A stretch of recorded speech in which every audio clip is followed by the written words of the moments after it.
2 Chronicles chapter 23. And in the 7th year, Jehoiada strengthened himself and took the captains of hundreds, Azariah the son of Jeroham, and Ishmael the son of Jehohanan, and Azariah the son of Obed, and Maaseiah the son of Adaiah, and Elishaphat the son of Zichri into covenant with him. And they went about in Judah and gathered the Levites out of all the cities of Judah and the chief of the fathers of Israel, and they came to Jerusalem. And all the congregation made a covenant with the king in the house of God. And he said unto them, Behold, the king's son shall reign, as the Lord hath said of the sons of David. This is the thing that ye shall do. A third part of you is entering on the Sabbath. Of the priests and of the Levites shall be porters of the doors. And a third part shall be at the king's house, and a third part at the gate of the foundation, and all the people shall be in the courts of the house of the Lord. But let none come into the house of the Lord save the priests, and they that minister of the Levites, they shall go in, for they are holy. But all the people shall keep the watch of the Lord. And the Levites shall compass the king round about, every man with his weapons in his hand. And whosoever else cometh into the house, he shall be put to death.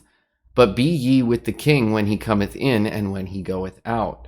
So the Levites and all Judah did according to all things that Jehoiada the priest had commanded, and took every man his men that were to come on the Sabbath, with them that were to go out on the Sabbath. For Jehoiada the priest dismissed not the courses.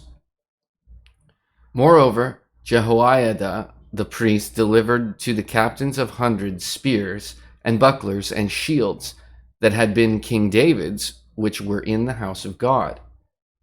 And he set all the people, every man having his weapons in his hand, from the right side of the temple to the left side of the temple, along by the altar and the temple, by the king round about.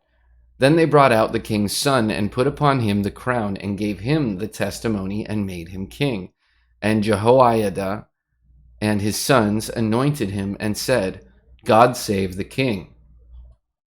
Now, when Athaliah heard the noise of the people running and praising the king, she came to the people into the house of the Lord. And she looked, and behold, the king stood at his pillars at the entering in, and the princes and the trumpets by the king.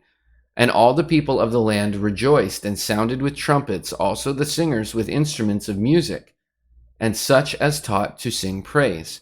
Then Athaliah rent her clothes, and said, Treason, treason! Then Jehoiada the priest brought out the captains of hundreds that were set over the host, and said unto them, Have her forth of the ranges, and whoso followeth her, let him be slain with the sword. For the priest said, Slay her not in the house of the Lord. So they laid hands on her, and when she was come to the entering of the house gate by the king's house, they slew her there. And Jehoiada made a covenant between him and between all the people, and between the king, that they should be the Lord's people. Then all the people went to the house of Baal, and brake it down, and brake his altars and his images in pieces, and slew Mattan the priest of Baal before the altars. And Jehoiada appointed the offices of the house of the Lord by the hand of the priests, the Levites, whom David had distributed in the house of the Lord, to offer the burnt offerings of the Lord, as it is written in the law of Moses, with rejoicing and with singing, as it was ordained by David. And he set the porters at the gates of the house of the Lord, that none which was unclean in any thing should enter in. And he took the captains of hundreds, and the nobles, and the governors of the people, and all the people of the land, and brought down the king from the house of the Lord. And they came through the high gate into the king's house, and set the king upon the throne of the kingdom.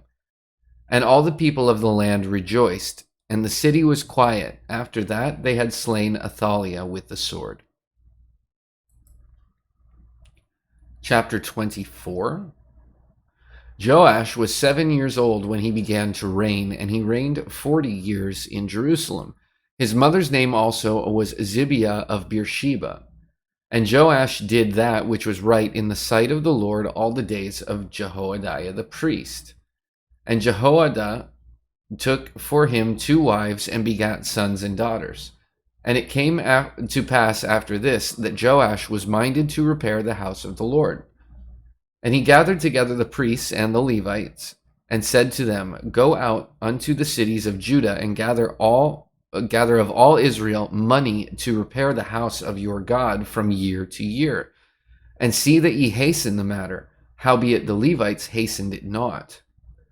And the king called for Jehoiada the chief, and said unto him, Why hast thou not required of the Levites to bring in out of Judah and out of Jerusalem the collection, according to the commandment of Moses the servant of the Lord, and of the congregation of Israel for the tabernacle of witness? For the sons of Athaliah, that wicked woman, had broken up the house of God, and also all the dedicated things of the house of the Lord did they bestow upon Baalim. And at the king's commandment they made a chest, and set it without at the gate of the house of the Lord.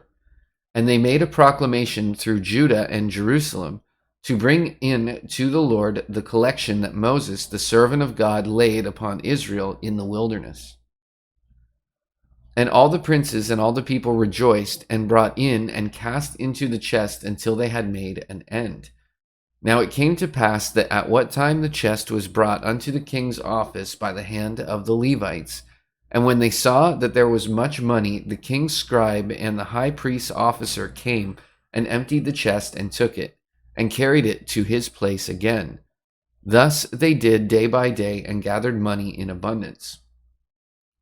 And the king and Jehoiada gave it to such as did the work of the service of the house of the Lord, and hired masons and carpenters to repair the house of the Lord, and also such as wrought iron and brass to mend the house of the Lord. So the workmen wrought, and the work was perfected by them, and they set the house of God in his state, and strengthened it. And when they had finished it, they brought the rest of the money before the king and Jehoiada, whereof were made vessels for the house of the Lord, even vessels to minister and to offer withal, and spoons, and vessels of gold and silver. And they offered burnt offerings in the house of the Lord continually all the days of Jehoiada. But Jehoiada waxed old, and was full of days when he died, 130 years old was he when he died. And they buried him in the city of David among the kings, because he had done good in Israel both toward God and toward his house. Now after the death of Jehoiada came the princes of Judah, and made obeisance to the king. Then the king hearkened unto them. And they left the house of the Lord God of their fathers, and served groves and idols. And wrath came upon Judah and Jerusalem for their trespass. Yet he sent prophets to them to bring them again unto the Lord, and they testified against them, but they would not give ear. And the Spirit of God came upon Zechariah, the son of Jehoiada, the priest, which stood above the people, and said unto them, Thus saith God, Why transgress ye the commandments of the Lord, that ye cannot prosper? Because ye have forsaken the Lord, he hath also forsaken you. And they conspired against him, and stoned him with stones at the commandment of the king in the court of the house of the Lord. Thus Joash the king remembered not the kindness which Jehoiada his father had done to him, but slew his son. And when he died, he said, The Lord look upon it and require it. And it came to pass at the end of the year that the host of Syria came up against him. And they came to Judah and Jerusalem, and destroyed all the princes of the people from among the people, and sent all the spoil of them unto the king of Damascus. For the army of the Syrians came with a small company of men, and the Lord delivered a very great host into their hand, because they had forsaken the Lord God of their fathers. So they executed judgment against Joash. And when they were departed from him, for they left him in great diseases, his own servants conspired against him for the blood of the sons of Jehoiada, the priest, and slew him on his bed, and he died. And they buried him in the city of David, but they buried him not in the sepulchres of the kings. And these are they that conspired against him: Zabad the son of Shimeath, and Ammonites, and Jehozabad the son of Shimrith, a Moabitess. Now concerning his sons, and the greatness of the burdens laid upon him, and the repairing of the house of God, behold, they are written in the story of the book of Kings. And Amaziah his son reigned in his stead.